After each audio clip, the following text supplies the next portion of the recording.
Happy Monday, everyone, and happy birthday, Nathan, and happy belated birthday, Olivia.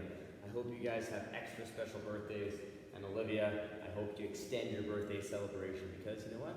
You deserve it. So, extend that birthday celebration, and we'll have some fun today with this lovely little work set. Before we get to that work set, let's talk about our warm-up. We have our plank to down dog, 3 to 5 reps, forearm plank of 20 seconds, arch hold of 20 seconds, and a single leg bridge march of 20 seconds, dynamic back and forth. You're gonna hit that for 1 to 2 rounds, and it's just gonna get your core really fired up and ready for action before moving into some dumbbell work. So after we're done in this piece, we're gonna move into this bottom piece that's still gonna kind of fire up the core a little bit. We're gonna work on a laying L sit of 20 to 30 seconds, a tuck hollow with extension, 20 seconds of dynamic movement, and then a nice little dumbbell piece with that weighted Deadbug of 6 alternating reps. Nice and slow. We'll talk about a nice tempo you guys can play with for that to make sure it's nice and slow. And then we're going to finish off with a dumbbell deadlift, hang clean for 2, and a power clean for 1. So kind of breaking down the clean we're using in the workout and tackling that nice power clean at the end, bring it all together to tackle that movement that we're going to use. The movement the workout today is going to be 3 rounds. Could be a little quick today. It's going to be a nice little burner. We have 3 rounds of 10 power cleans, and we have 20 V-ups. So we're going to have lots of options there for you. It's a nice couplet. It's going to give you lots of options to play with.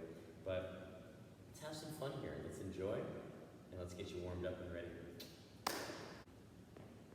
All right, let's get those feet underneath that body. Let's get the arms up big and tall. We're going to stretch over to one side, and we'll come back through, stretching it to the other side. Big stretch, and we'll take it all the way on the floor, touching those toes. We'll walk up those shins. We'll come down, framing the foot. We'll step that back into our lizard as we square up those hips. Inside hand's gonna reach to the sky. We're gonna rotate forearm to the floor. We're gonna come back up, big stretch. We're gonna rotate forearm to the floor. One more time, big stretch, and then rotate forearm to the floor. Coming back up. Plant that hand, stepping back into our down dog, reaching those hips. We're gonna walk those heels a couple times back and forth, just to wake up the ankles a bit. And we're gonna come back through into our plank, pressing the floor away, stepping that foot up into that square hip position. Take that inside hand all the way up. We're gonna rotate, forearm to the floor, come back up, and rotate, forearm to the floor. Up, and one more time, rotate, forearm to the floor, and back up. Planting that hand, we'll step back into that down dog, reaching through those hips, walk those heels up again, nice and gentle, just making sure everything feels pretty good. We'll come back into that plank, tiptoeing those feet up, rolling ourselves all the way up overhead. Big reach to one side, big reach to the other side. Down with those hands. Whew. Let's get you guys fired up. All right, so pause the video if you'd like to take down some more gentle movement on your own. Cat-cows, thread the needles, more lizard lunges, who knows. But follow along with me. I'm gonna get you guys going with that upper body and core work setup. So it's gonna get that core jacked and ready to go. All right, you guys, we're gonna start off our day with our plank to down dog. So again, a great chance to kind of open up the shoulders, get the hips moving around a little bit, and just shake out the weekend. So let's get ourselves set up in our plank. Gripping the floor with those hands. Our feet are gonna be together or a little bit of space, but we're gonna push the floor away, setting those ribs. I'm gonna keep pushing the floor away as we pull those hips back and up into that nice down dog. So we're setting those shoulders so they're almost wrapping around the body. So we have a nice open space through that neck. We're going to push through the floor again, setting that good strong plank position all the way down. And again, gripping and setting, trying to maintain those shoulders all the way through into that nice down dog position as we flow back and forth. We're going to play around with that for 3 to 5 reps, really focusing on that nice activation through the shoulder and making sure we have a neck and that we're not kind of congesting up in here in that shoulder position, where we want to have space. The shoulders are back and down. From there, we're going to move into our forearm plank. So it's a nice chance to get midsection heated up. So we'll come down to our tabletop, bring our shoulder and elbow nice and stacked over one another. We're going to step our feet to the back in that nice plank position, pushing the floor away like we did in our hand plank, pulling the ribs in a little bit, and just maintaining that position. Now, if this is a little bit too much load on the shoulders, we can lower the knees straight down, and we maintain this plank position. So we're holding this nice knee plank version of the forearm plank. And I can tell you, it does not change the sensation through the midsection. So we want to make sure that we're just dropping those knees straight down, maintaining that nice hollow throughout the body, and pushing through those shoulders. And it will really help build that length of time you can build in that forearm plank and slowly build that capacity to extend that toe plank position a little bit longer. So don't feel as though you just have to rest. If you want to drop down to those knees, drop down to those knees, add in some more time there for the knees, and then go from there. After that, we're going to lay right on our stomach, and we're going to move through our arch up. So we got our arch hold, so our toes are going to come together. Our eyes are going to be down towards the floor. Our armpits are kind of pressing down towards the ground as well, just to get to that set position so we have a neck. Then what we're going to do is we're going to reach our arms and toes away from each other. So we're going to reach long to the front, to the back, keeping those armpits towards the floor. We're going to try and extend as long as we can, keeping those toes together, those legs as straight as we can. And then we're going to hold that position for a solid 20 seconds, or whatever you can maintain good position with. Now, if both hands and feet are a little too much right now to get going in that hold, we're going to set up the same way, a little pressure into the floor to get the shoulders into the good position. Then we're going to inhale with the right hand, left foot. So we're going to extend and lengthen as long forward and back as we can, holding for 10 seconds, and then switching to the other side. So something to keep in mind is that leg in the back, my toe, is only about as high as my heel. So I'm not really trying to lift my leg super high. I'm just trying to extend it long in terms of our position. So definitely pay attention to that. If you're curious on how high that leg is going, all right, just kind of video yourself, take a picture, and you can see if that leg is coming up opposed to reaching back and up. And that's what we want to think about, is that extension back to make sure that that leg is straight and not coming just lifting out through the back. Our last movement today is our single leg bridge march. So we're going to lay on our back, and we're going to get our feet just outside of our fingers. Now our feet are in line with our glutes, all right? So they're pretty narrow. They're not way out here, but they're in line with our glutes and our hips, but my fingers and heels can't touch each other. I'm going to take my arms up to the ceiling.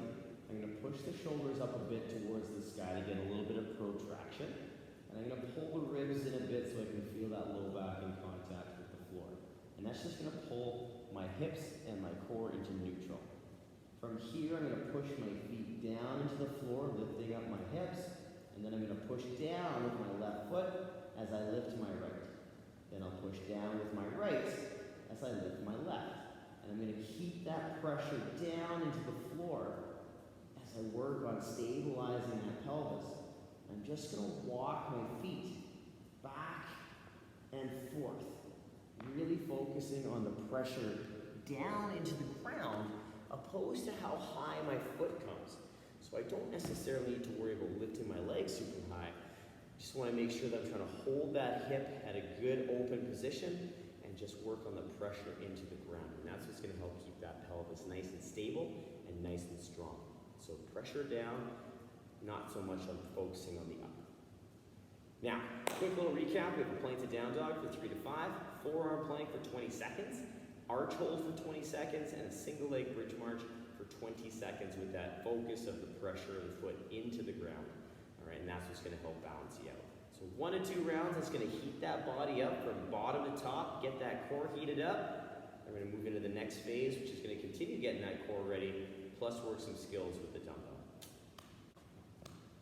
All right, our next phase of work is going to kickstart off with some core work.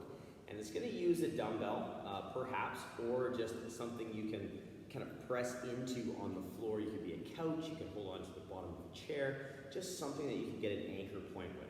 I'm going to use this single dumbbell, and I'm going to put this dumbbell above my head. I'm going to lay on my back, so that my arms are fully extended when I take hold of either side of the dumbbell. So I'm going to loosely hold on to the ends of the dumbbell, and I'm going to press myself into that, almost like I was trying to lift it straight up towards the sky, but the dumbbell is just keeping my arms down, or my hands down, and I just feel that engagement through my straight arm, down through the side of my body, through my lats. Now from here, I'm going to keep this engagement.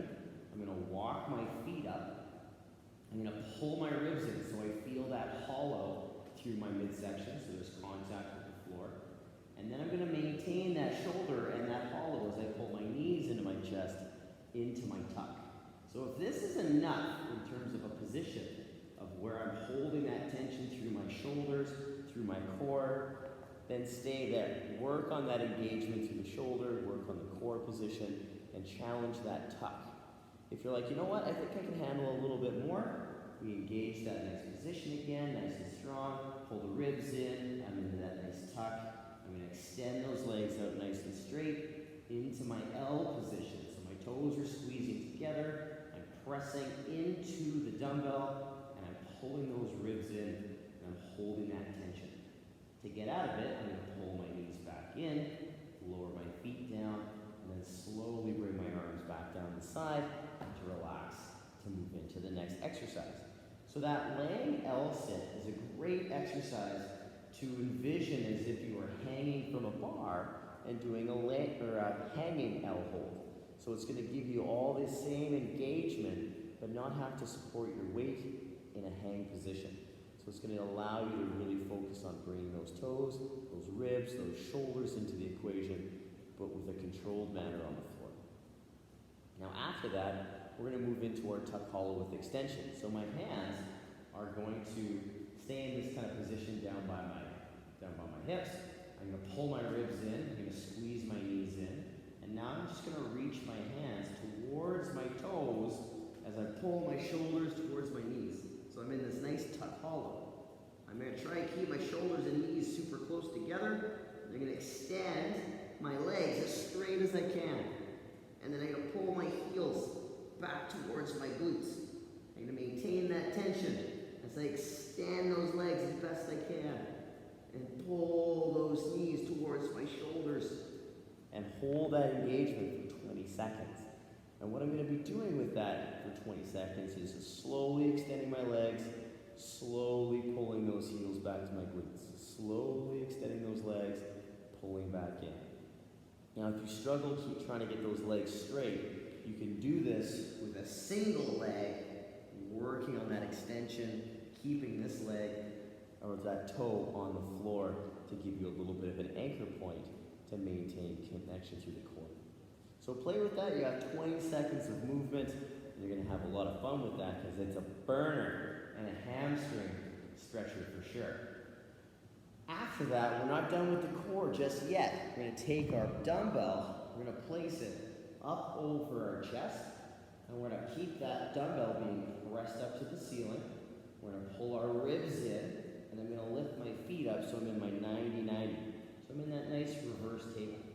From here, I'm going to actively push into the dumbbell, and then I have a choice. I'm either going to lower down with a slightly bent knee, keeping the ribs in and the low back in contact, or I'm going to go with a straight leg, keeping that low back in contact with the floor and coming back in. So there's a few things to keep in mind here with that movement. We're focusing on that pressure to the ceiling, keeping that low back into the floor. So that is more important than having a straight leg in that dead bug. So when you keep that in mind, if going straight in that leg creates that space between the low back and the floor, stick with a slightly bent knee and take it to the range that challenges you, but still allows you to maintain contact with that low back. Super important and super key to building that core engagement and strength. Now, if you don't want to do that with a dumbbell, you can do that empty-handed, but still focusing on that engagement up towards the ceiling to help stack your torso. Now that we're done kind of warming up that core piece, we're going to continue heating up the core as well, but we're going to use some lifting to do so and practice the movement in the workout that we're going to play with. So what we have is a little complex. So if you have a single dumbbell, you'll do this whole complex on one side, and then you'll do it on the other side. If you have two, you'll take it just from that nice double dumbbell, go through it one time, continue on with the rounds. But what we're gonna start off with is a dumbbell deadlift. And I'm gonna stand over top of this dumbbell because it's a single dumbbell and it's a slight little extended range of motion to get down to the bottom. So what I'm gonna do is I'm gonna draw my hips back into that nice hinge. My feet are flat, my weight is through my laces. And once I get to the knee, I'm gonna lower my hips and shoulders down together, creating this nice, solid, neutral back position. So my back is nice and straight, I can take hold of the dumbbell. From here, I'm gonna push through those legs and stand tall, letting those shoulders and hips rise together. Now for my second rep, I'm just gonna take it as deep as I can maintain that back position and the balance of my foot. So if that's not all the way down to the floor, so be it. Just take it to where you feel comfortable and where that range will allow. Once I've done 3 of those, I'm gonna work on a hang clean. And the hang clean can come from between the knees or to the side. Regardless of how you do this, the movement is basically the same. We're gonna take the dumbbell to the knee, keeping that nice strong hinge. We're gonna push through those legs, extend, and then pull into that nice power squat with the dumbbell on the shoulder. My feet will come back under if I'm holding the dumbbells to the outside, and I'll do it again. I'll draw the hip back so the dumbbell comes to the knee. Good back position. Pushing through those legs, moving that dumbbell with the hips and legs, standing tall, feet coming back down. Another piece that you can use in your mind, you want to think, jump, all right? Drive through those legs, or if you're just kind of getting used to this motion, if we think, and jump, all right? Very high possibility that the body is going to kind of take care of itself. But if you're starting to finesse it a little bit more, I really want you to think about pushing through the legs and opening and getting tall. So play with those key points, use what you got and play with that movement set from the hang. Because the movement that we're going to use in the workout is basically identical, except it's going to be a little lower. So it just means there's a little bit more patience to the lift. So what we're going to do is follow up that hang clean for 2 with 1 power clean. So we're going to take the dumbbell all the way to the floor or somewhere below the knee that we can still maintain a good back position. We're going to push through those legs, pull into that power position, stand tall. So we're going to take it from below the knee or from the floor, drive through those legs, hitting as tall as we can, pulling into that nice power squat and getting that dumbbell sitting on the shoulder. So key thing with this movement, with the dumbbell deadlift, we're working on extending those legs and opening the hips. So we're working on getting tall, right? Finding and using those legs. From that hang clean, we're working on that same extension, but a little faster. And pulling into that power squat. With the power clean, we're joining the deadlift and the hang clean together. So we're using that deeper pull from the floor, pushing, opening, and pulling into that nice power position. So landing somewhere above the knee. Play with those movements, you guys. Experiment with that. See which part kind of hangs you up a little bit more. Perhaps maybe the hang clean causes you some grief. Maybe add a couple reps in there so you can practice and really start to hone in that clean with a nice little complex of 3, 2, 1. Or again, changing those numbers to kind of reflect what you need to work on the most. As a quick recap, we have a laying L-sit for 20 to 30 seconds, tuck hollow with extension for 20 seconds of steady movement, weighted dead bug for 6 alternating reps, or unloaded, it's up to you. And then we have our dumbbell complex. Dumbbell deadlift for 3, hang clean for 2, and a power clean for 1. So you're gonna take that through on one side, then take it on the other side. If you're using 2 dumbbells, you'll just take it through one time with both, just grooving those movements and figuring out what kind of working weight you'd like to use in the work set. Pause the video, take that down 2 to 3 rounds, figure out your working weight. Come join me, we're gonna talk about our workout. All right, we've made it to the work set, you guys. Here it is. We got 3 rounds, 10 power cleans. So the last movement we did in our warm-up, that's the movement we're gonna rock for 10 reps. If we're using a single dumbbell, you can do 5 on one side, 5 on the other, or you can alternate for a total count of 10. Now you can play with a weight that's relatively heavy with this, depending on what you have access to at home, but you should be able to do at least 5 in a row if you are doing a heavier dumbbell. So keep that in mind. You should be able to cycle the dumbbells for at least 5 to 7-ish reps, maybe having to break it down that last round. After that though, we have our V-up. So our V-up, we have multiple variations that you can play with for today. So check that workout description for some other options. I'm going to show you all the different floor variations that we have for you. So the V-up, nice and aggressive, nice and snappy through the hips. We get laying on our back. We get that nice closing of the hips where we bring our hands and our feet together and we're meeting in the middle. So we're meeting at that hip. So my upper body and lower body meet in the middle and join. It's not just the legs coming up, nor is it just the upper body. It's both coming up at the same time.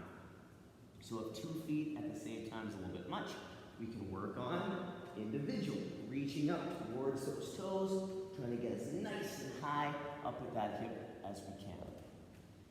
Now that's the V-up. We have single, double leg. Now if you're doing single leg, total count of 20. If you're doing double, obviously it'll be 20, all right?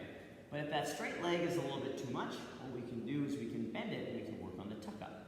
So we have our double leg tuck up, coming up in the middle, nice and smooth. Or again, we have our single leg tuck up. Now here, I'm going to pause here for a second. You'll notice that my body and my leg have met in the middle, and that's our goal, is getting that back up off the floor when we do those movements. So we want to make sure that we're meeting ourselves in the middle. Now if you struggle getting up, or both portions of the body moving at the same time, legs and upper body, the next movement is great for that and creates a nice little rhythm. It's the hollow up. So we can do that double leg or single leg as well. I'm going to extend my arms long overhead and toes. I'm going to pull my ribs and hips in, and I'm going to lift both hands and feet into that nice little low bracket kind of shape. Or I can do a single leg, keeping that little back against the floor. So that's very important. Our primary focus is not necessarily if we do it with 1 or 2 legs, but whether or not we can keep the low back down.